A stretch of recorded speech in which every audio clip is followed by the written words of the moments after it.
The war did not begin with fire. It began with silence. For 3 days in early April, nothing moved along the Korean peninsula. Satellite imagery showed armored units parked in open fields, their heat signatures steady and unchanging. Air bases remained active but restrained. Naval formations held distance. Diplomats spoke of restraint, while military channels transmitted nothing at all. Analysts mistook the stillness for stability. It was neither. It was compression. At 02:17 local time on April 6th, North Korea severed all external communications. Fiber links through China went dark first, followed by radio silence across military bands. Civilian broadcasts ceased without announcement. The blackout was total. Within minutes, U.S. Indo-Pacific Command elevated readiness levels across South Korea and Japan. Surveillance drones were launched in waves, probing borders that no longer answered. The first anomaly appeared over the Yellow Sea. A high-altitude American reconnaissance drone detected a lattice of airborne objects drifting in formation.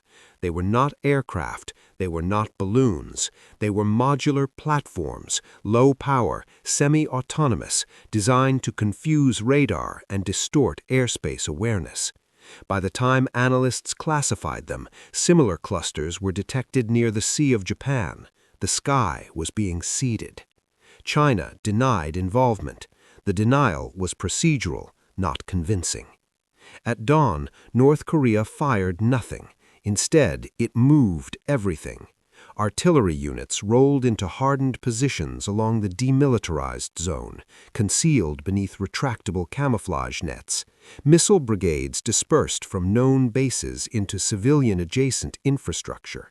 Rail traffic surged for 4 hours, then stopped entirely. The pattern was unmistakable. This was not preparation. This was execution. At 0941 UTC, a South Korean early warning radar experienced a cascading failure. Backup systems activated, then degraded. Within seconds, American analysts identified the intrusion vector. It was not North Korean. The code architecture was Chinese in origin, layered through compromised regional infrastructure. Attribution was immediate but unusable. Publicly, nothing could be proven. Privately, nothing was doubted. The first shots of the war were fired underground. North Korean cyber units triggered synchronized attacks on power substations across southern Japan and coastal South Korea. The outages were brief, measured in minutes, but surgical. Military installations lost grid priority. Backup generators engaged, revealing locations and operational patterns to listening satellites. The darkness was not meant to last. It was meant to expose. At 11:06 local time, the first missile launched.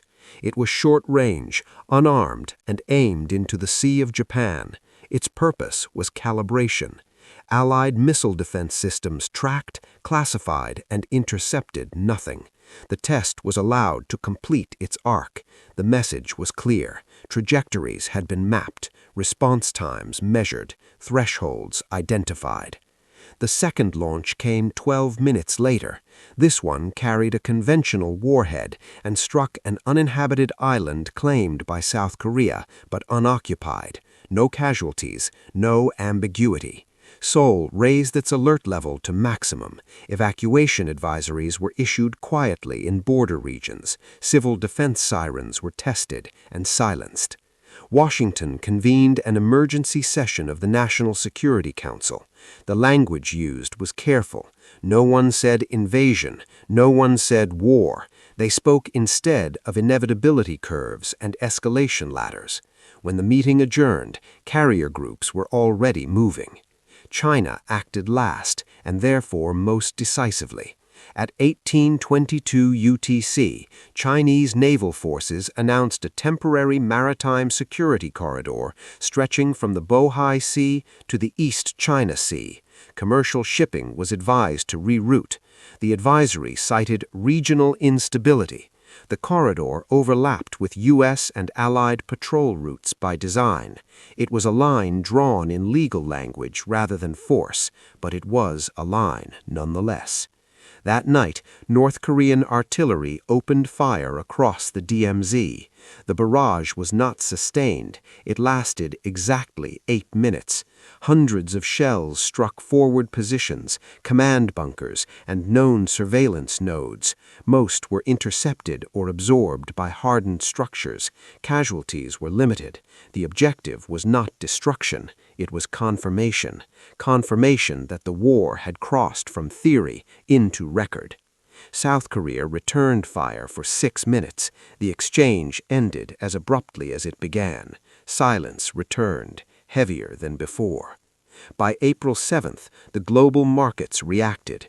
Insurance premiums on East Asian shipping spiked.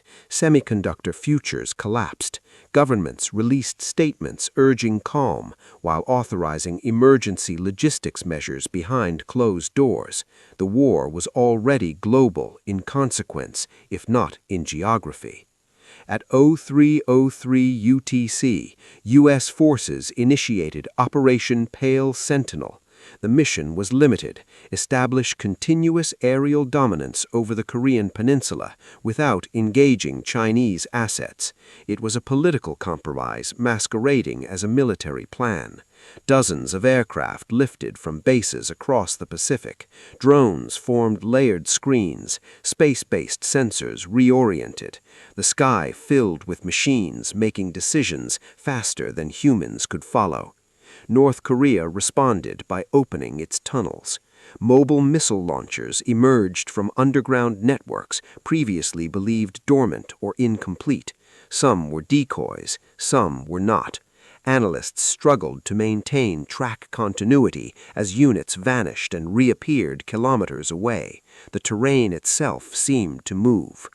At 14:19 local time, a North Korean missile struck a U.S. forward logistics hub south of Seoul. The warhead was conventional but precise. Fuel depots ignited. 3 American personnel were killed. Their names were withheld for 12 hours. When released, the effect was immediate. The conflict acquired faces. The United States responded before the day ended. A coordinated cyberkinetic strike disabled multiple North Korean radar installations and command relays. Precision munitions followed, targeting missile storage facilities identified hours earlier. The strikes were contained, deliberate, and publicly framed as defensive. They were also irreversible. North Korea's leadership retreated into hardened bunkers. Authority centralized. Delegation vanished. China broke its silence at 21:47 UTC. In a statement delivered without emotion, Beijing declared that any threat to stability on the peninsula constituted a threat to regional security. It announced joint defensive readiness measures with North Korea, stopping just short of a formal alliance declaration. Chinese air patrols increased along the Yalu River. Naval assets repositioned eastward. The geometry of the war shifted. By April 8th, the Third World War was no longer hypothetical. It had not exploded outward. It had folded inward, tightening around decision-makers, compressing timelines, narrowing choices. Every system was live. Every error was permanent. And beneath the movement of troops and machines, something more dangerous was taking shape: the belief that control was still possible. By April 26th, the war entered its final form. Not resolution, not peace. Form. The violence did not stop, but it narrowed. Engagements shortened. Strike packages reduced in scale.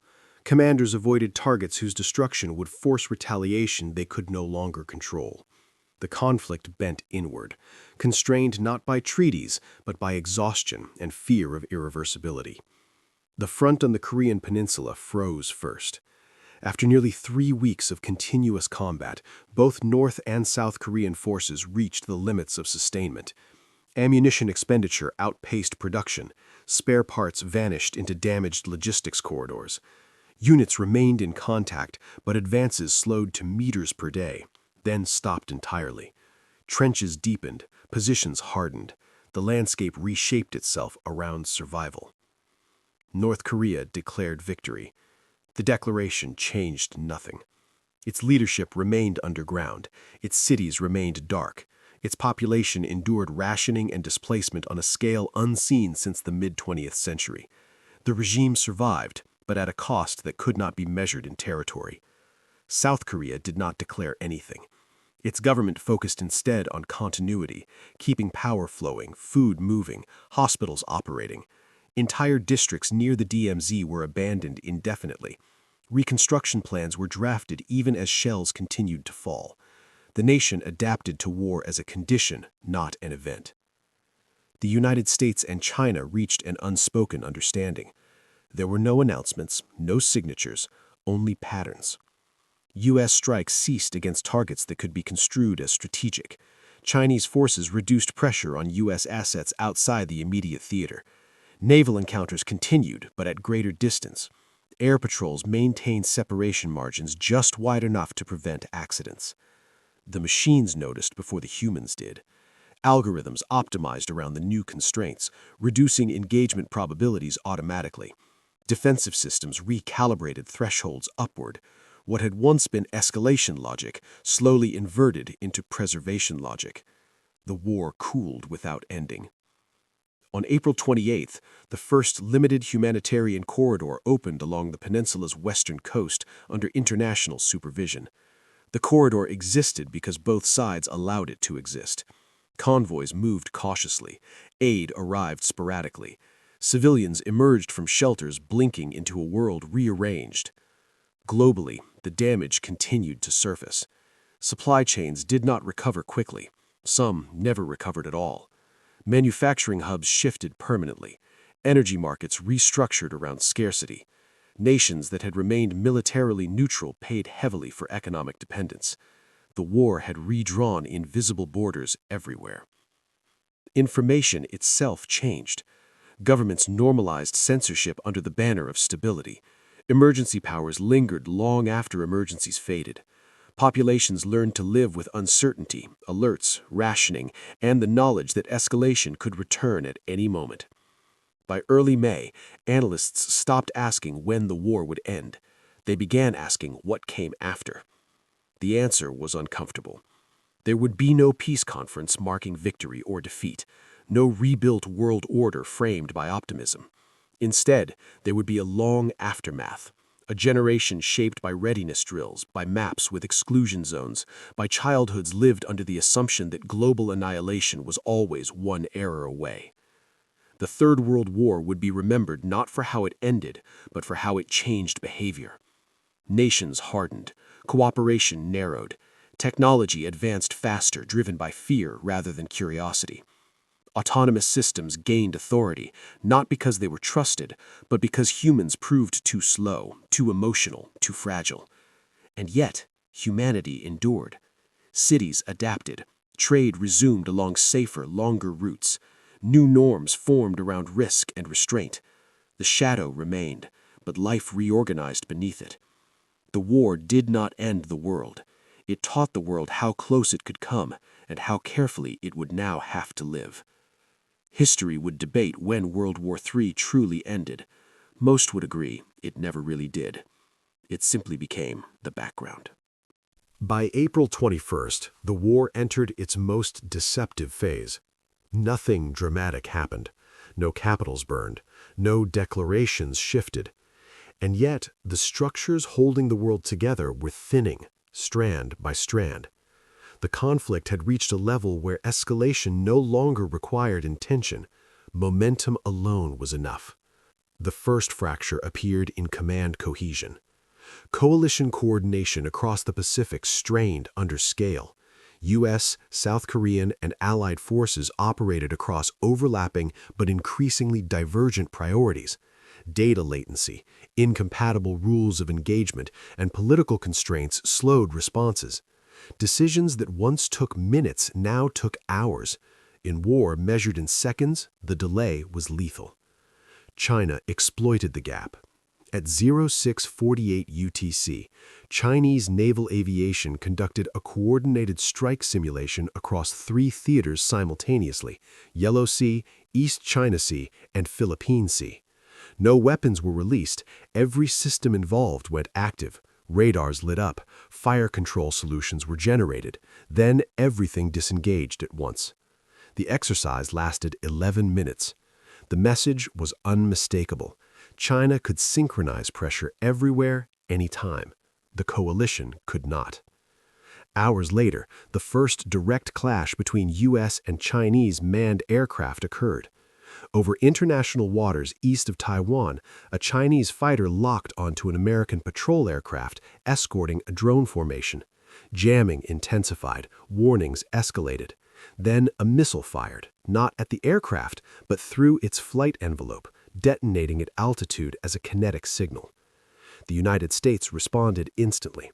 2 missiles intercepted the trajectory zone, exploding within visual range of the Chinese aircraft. The sky lit briefly, violently. No casualties, no retreat. Both formations disengaged under orders issued faster than political oversight could intervene. For the first time, restraint was enforced by machines, not leaders. North Korea seized the moment. At 13:22 local time, it launched a coordinated ground offensive along the western corridor of the DMZ. This time, the probes did not withdraw. Armor followed infantry. Artillery advanced under cover. The objective was not Seoul. It was terrain, bridges, ridgelines, logistics routes. The fighting was the heaviest of the war. South Korean units absorbed the assault at enormous cost. Air support arrived under fire. Close-quarter engagements spread across fortified zones long prepared for exactly this scenario. Casualty numbers surged past thresholds governments had hoped never to cross. The United States committed additional ground forces that night. The deployment was framed as reinforcement, not intervention. The distinction convinced no one. American troops crossed into active combat zones within hours. The war acquired a new dimension, one history would not forget. China responded with its sharpest move yet. At 02:11 UTC on April 22nd, Chinese naval aviation conducted a coordinated conventional strike against U.S. military infrastructure on Guam. Air defenses intercepted many warheads, several struck. Runways were damaged, fuel depots burned. Casualties were limited, but real. This was no proxy. No ambiguity remained. The United States did not retaliate immediately. For 12 hours, silence held. Analysts debated intent, thresholds, doctrine. Then the response came, not against China's mainland, but against its capacity to sustain the war. U.S. and allied forces launched coordinated strikes against Chinese naval logistics hubs and supply nodes across the Western Pacific. The targets were selected to degrade endurance without provoking immediate nuclear escalation. The line was razor thin. It was crossed anyway. By April 23rd, global systems began to fail openly. Shipping insurance collapsed entirely across Asia. Major ports shut down under cyber and physical disruption. Energy shortages rippled outward. Governments imposed rationing with no pretense of temporariness. Public trust fractured. Protests erupted in multiple countries. Emergency powers expanded. Information controls tightened. The war's pressure reached inward, turning societies against their own institutions. On the battlefield, exhaustion replaced strategy. Units fought because they were there, not because objectives remained clear. Automated systems optimized survival rather than victory. Commanders spoke openly of containment rather than success. Then, without announcement, the fighting slowed. Not stopped, slowed. Back-channel negotiations intensified through neutral states exhausted by collateral damage. Proposals focused not on peace, but on freezing positions, limiting domains, preventing collapse. By April 25th, an unspoken understanding emerged. No one would win this war, but everyone could still lose everything. The Third World War did not end. It stabilized into something worse, a permanent state of armed tension, normalized violence, and systemic fear. And in that uneasy pause, humanity faced a future shaped not by triumph, but by survival, under the knowledge of how close it had come to annihilation. By April 16th, the war no longer belonged to the peninsula alone. What had begun as a regional confrontation now behaved like a systemic failure spreading through interconnected structures. Every decision echoed beyond its intended theater. Every action generated consequences measured not in kilometers, but in supply chains, markets, and time zones. The widening began in the air. At 0409 UTC, U.S. long-range bombers conducting patrols west of Guam detected persistent tracking from Chinese over-the-horizon radar systems. The tracking was continuous, deliberate, and public. It was not a targeting solution. It was a declaration that distance no longer equaled safety. Hours later, Chinese aircraft began joint patrols with North Korean fighters along the northern airspace boundary of the peninsula. The patrols were symbolic, older airframes, conservative flight profiles, but the symbolism mattered. For the first time, the two forces appeared as a single operational picture. Washington recalibrated. At 12:30 UTC, the United States authorized expanded rules of engagement across the Western Pacific. The authorization was narrow on paper, broad in interpretation. Commanders were given latitude to neutralize threats before confirmation, provided intent could be inferred algorithmically. The decision compressed human judgment into machine-assisted probability. That night, the first consequence appeared.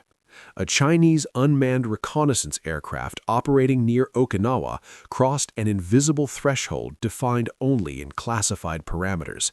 It was intercepted and destroyed by a U.S. fighter before it could reverse course. The engagement lasted seconds. No warning shots, no dialogue. Debris fell into international waters. China responded not with force, but with scale. Within 24 hours, Chinese naval movements increased across the East and South China Seas simultaneously. Amphibious units began visible exercises along the coast. Missile brigades repositioned inland. None of the movements were directed at Korea specifically. That was the point. The war's geometry expanded outward, forcing adversaries to defend everywhere at once. North Korea exploited the shift immediately. With Allied attention divided, North Korean ground forces intensified pressure along the western DMZ. Artillery strikes lengthened, armored probes deepened. South Korean units held, but at increasing cost. Reinforcements flowed southward, reserves thinned. Civilian impact escalated sharply. On April 17th, a North Korean missile malfunctioned during launch and struck a densely populated district inside its own territory. The regime sealed the area within minutes. No images emerged. No casualty figures were released. Intelligence agencies estimated hundreds dead. The incident changed nothing. It only reinforced the regime's urgency. That same day, cyber warfare reached a new threshold. A coordinated intrusion targeted financial clearing systems across East Asia and the western United States. Transactions slowed, some failed silently. Markets did not crash outright, they hesitated. That hesitation rippled outward. Credit tightened, insurance froze, logistics stalled not from destruction but from uncertainty. Governments responded with emergency liquidity measures and public reassurances. The reassurances were not believed. By April 18th, the sea lanes became contested everywhere. Unidentified vessels harassed commercial shipping in the Philippine Sea. Undersea cables experienced intermittent outages. No single incident was decisive. Collectively, they fractured global data flows. Latency increased. Military communications rerouted. Decision loops lengthened by milliseconds that suddenly mattered. The war was teaching an old lesson again. Modern conflict was less about firepower than about friction. The most violent escalation came without warning. At 21:56 UTC, North Korean forces launched a coordinated strike against a major South Korean airbase using a mix of ballistic missiles and hypersonic glide vehicles. Defenses intercepted many, enough penetrated to crater runways and destroy multiple aircraft. Casualties were significant. The base was rendered inoperable for days.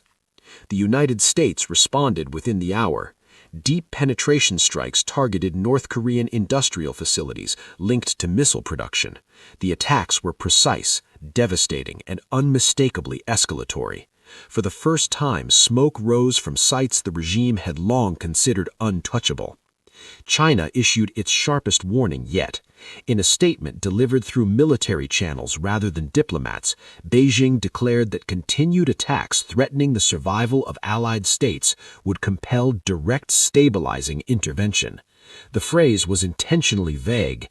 Everyone understood its meaning. Behind closed doors, leaders faced a narrowing corridor of options.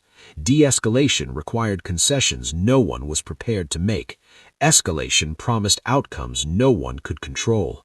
The war persisted not because it was wanted, but because stopping it now seemed more dangerous than continuing.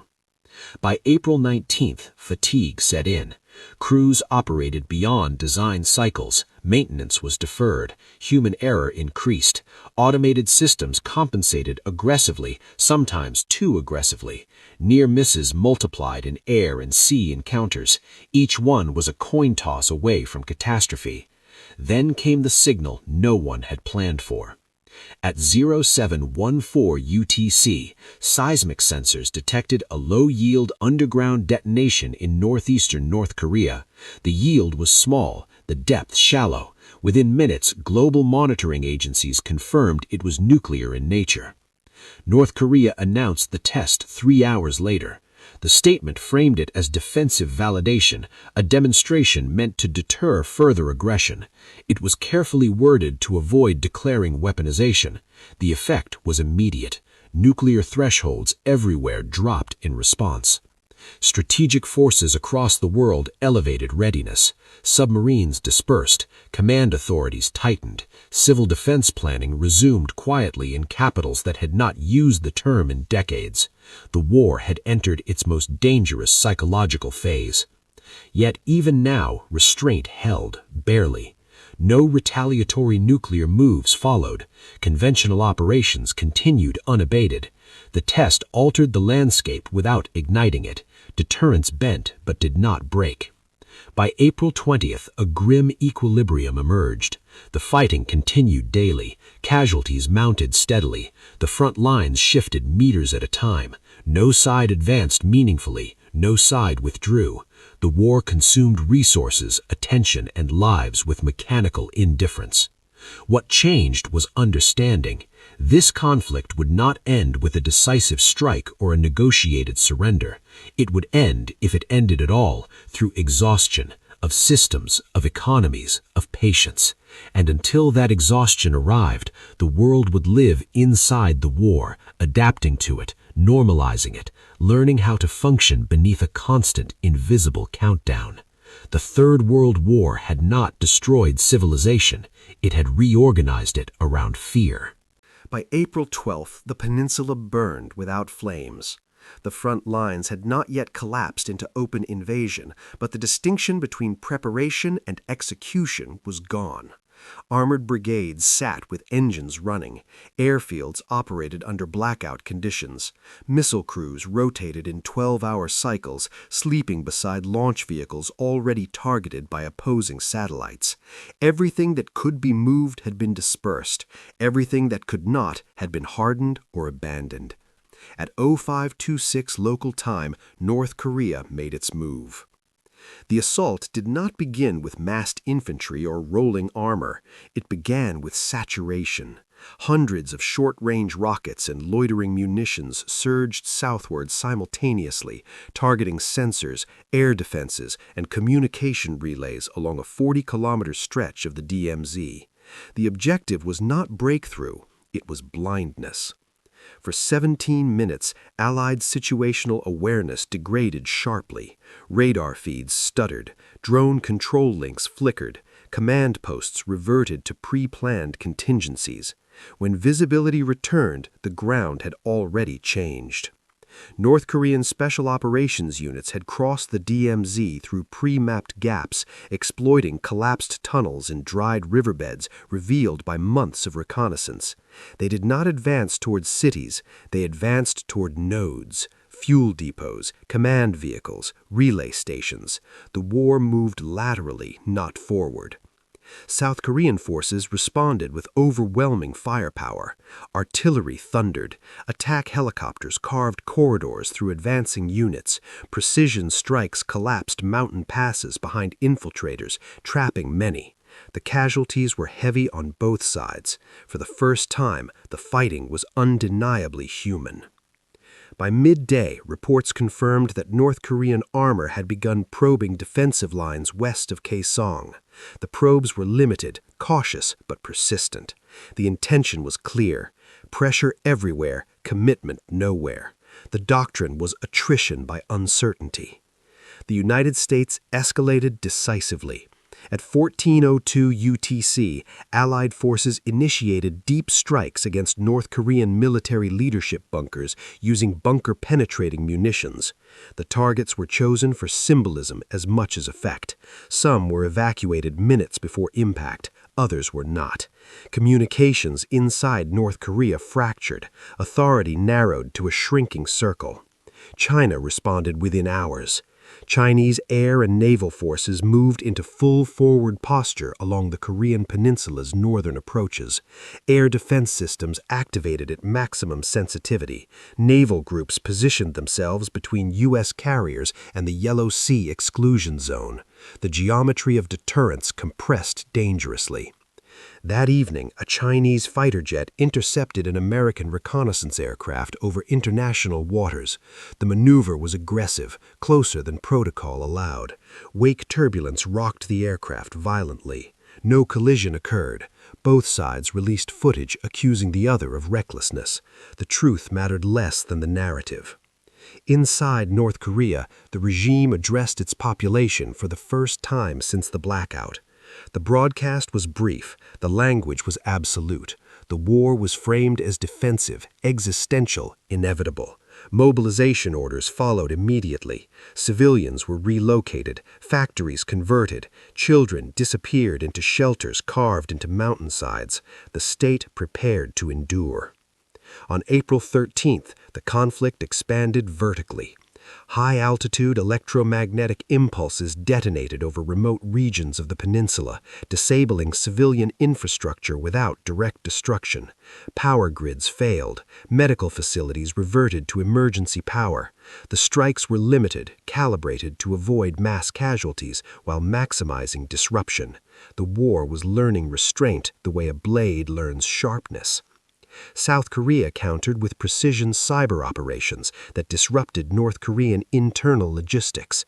Train schedules collapsed, fuel allocations misrouted, units waited for supplies that never arrived. The battlefield slowed, then snarled. At sea, the situation deteriorated rapidly. A U.S. carrier strike group transiting south of the Yellow Sea detected multiple underwater contacts closing at speed. The contacts were not submarines. They were autonomous underwater vehicles deployed in dense swarms, designed to map, harass, and potentially cripple surface vessels. Defensive systems neutralized many. Enough survived to force the group to alter course. Control of the undersea domain slipped further. Global consequences mounted. Fuel rationing began in parts of Asia. Manufacturing slowed across Europe. Food prices spiked in regions far removed from the fighting. Protests erupted in cities whose only connection to the war was dependency. Governments invoked emergency powers quietly. The home front became another theater. The most dangerous moment came on April 14th. At 0318 UTC, Allied early warning systems detected a confirmed ballistic missile launch from deep within North Korea. Trajectory analysis suggested a range exceeding previous tests. Strategic forces across the Pacific elevated readiness. Submarines received coded messages. Bombers prepared for launch. For 6 minutes, no one knew whether the war had crossed its final threshold.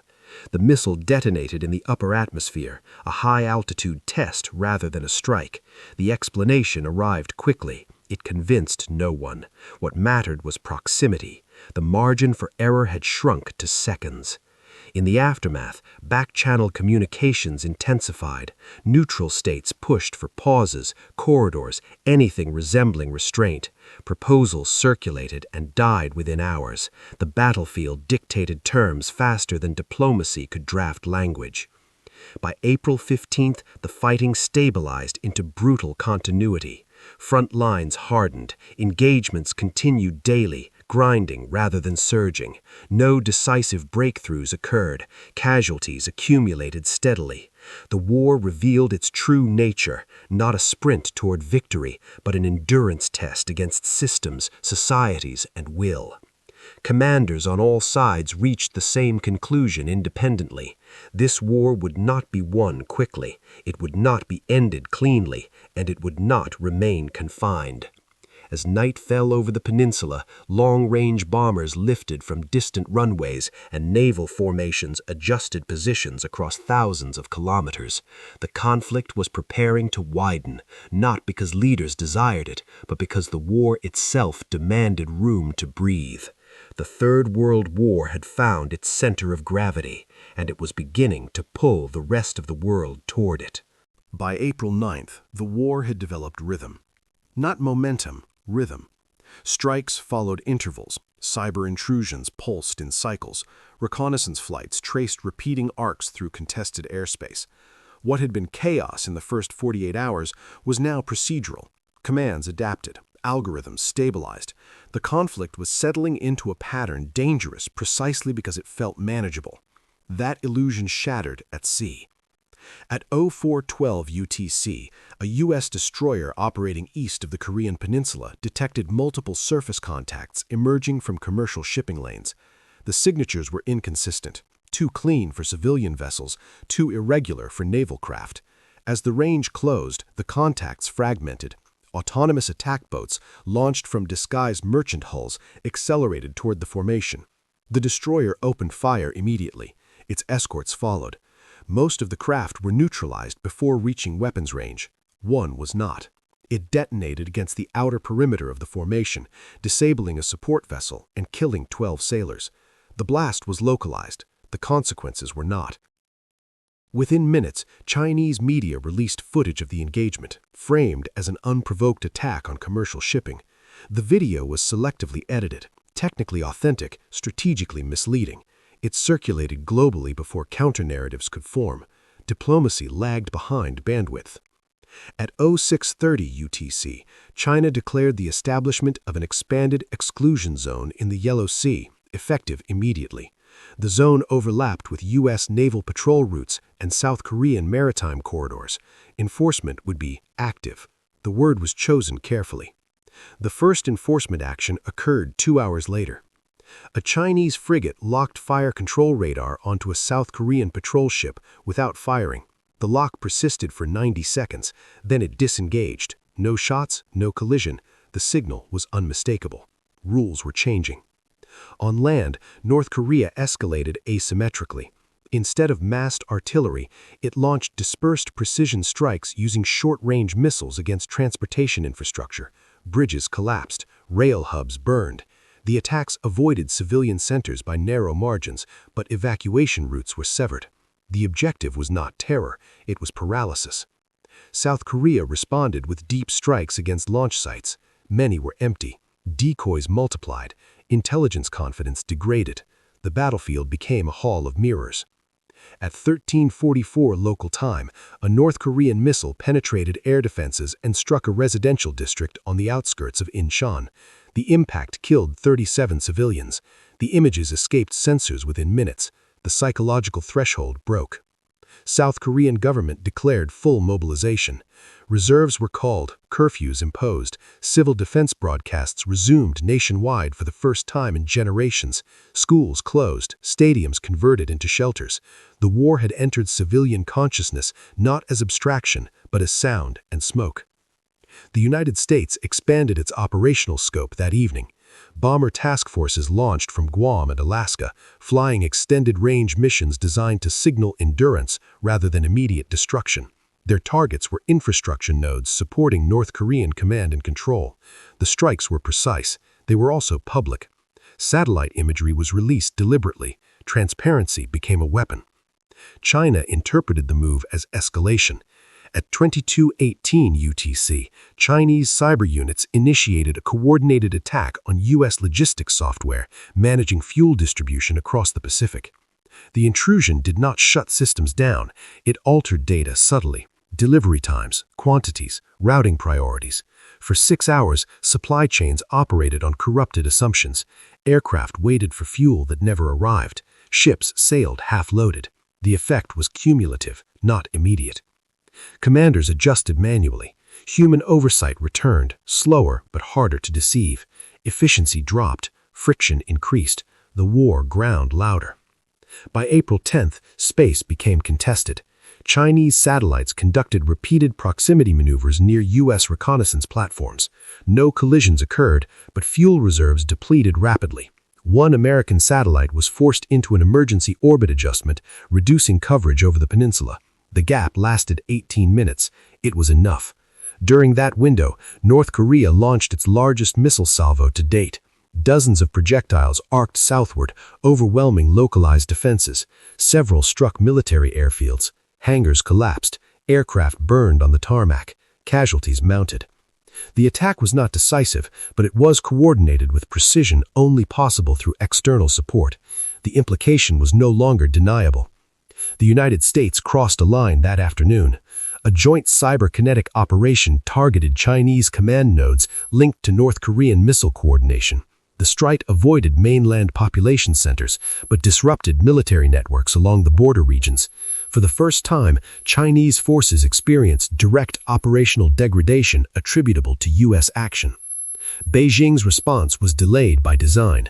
At 7:03 UTC, Chinese naval aviation conducted a massive exercise east of Taiwan, launching aircraft in numbers impossible to ignore. The drills were announced routine. No one believed it. The message was strategic elasticity. China could open new fronts at will. Markets reacted violently. Energy prices surged. Semiconductor production forecasts collapsed. Governments convened emergency economic councils. Strategic reserves were released. The war was bleeding into daily life across continents. That night, something went wrong. At 2:11 UTC on April 11th, U.S. early warning systems detected anomalous launch signatures from northeastern China. The data was incomplete, distorted by recent satellite losses. Analysts could not immediately classify the event. Strategic forces elevated readiness. Secure channels lit up across capitals. For 5 minutes, no one knew whether the world was ending. The signatures resolved into a missile defense test gone awry. The launch vehicles self-destructed seconds after ignition. The explanation arrived quickly. The damage had already been done. Confidence in warning systems eroded. Reaction times shortened. Doctrines hardened. Afterward, communication channels reopened quietly. Back-channel messages passed through neutral intermediaries. Language softened marginally. Escalation control was discussed openly for the first time since the conflict began. But the fighting did not pause. It could not. Too many systems were already in motion. On land, North Korean forces began repositioning armored units towards the western approaches of the DMZ. Satellite imagery showed bridging equipment moving into place. The preparations were unmistakable. This was no longer about signaling. It was about terrain. And once land was contested, there would be no ambiguity left to exploit.